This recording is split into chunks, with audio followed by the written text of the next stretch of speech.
Hi everyone.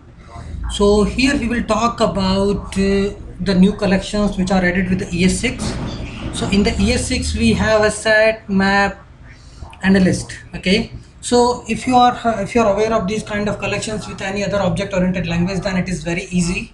So earlier we don't have these kind of collections available in the JavaScript,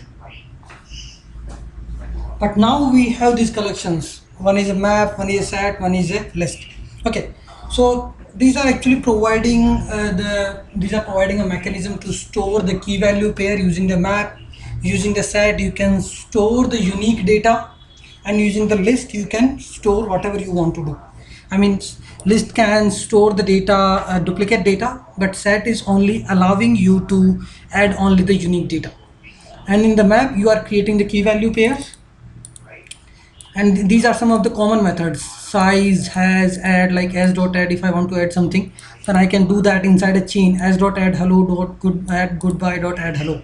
So it will not add hello twice because that is already there. If you can check, you can check the size of the map and has set like this. As dot side, you can check if that set has this hello or not. Similarly in the map you are storing the key value pairs. Okay, so inside the set you can have this key as an object, or as an object like this. So s is an object, key is an object, and value is 34, and then you are getting the value from the object m dot get. So first we are setting some value to that key, then we are getting the value from that key. So these are called map and set, which are introduced with the ES6. So we'll also talk about weak map and weak set. What is the difference between set and weak set? What is the difference between weak map and map? Okay, so let's talk about the arrays. I think arrays we will talk about in the detail. In the ES5, array has a lot of prototype methods. Array.prototype dot e for each, array.prototype dot map, array.prototype dot filter, array.prototype dot reduce. So these were some of the functions which were there in the ES5.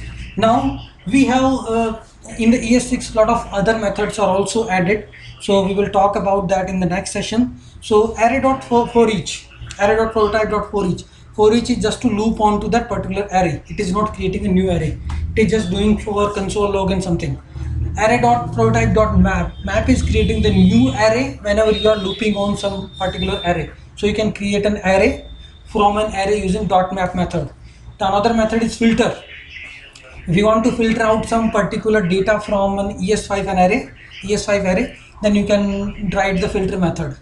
So like you want to filter out filter out an array based on some property, like salary is greater than 20 to 20,000, then you can create that kind of condition and you can create a new array. So filter and map is always creating a new array. For each is just looping. For each is similar kind of concept like the for loop.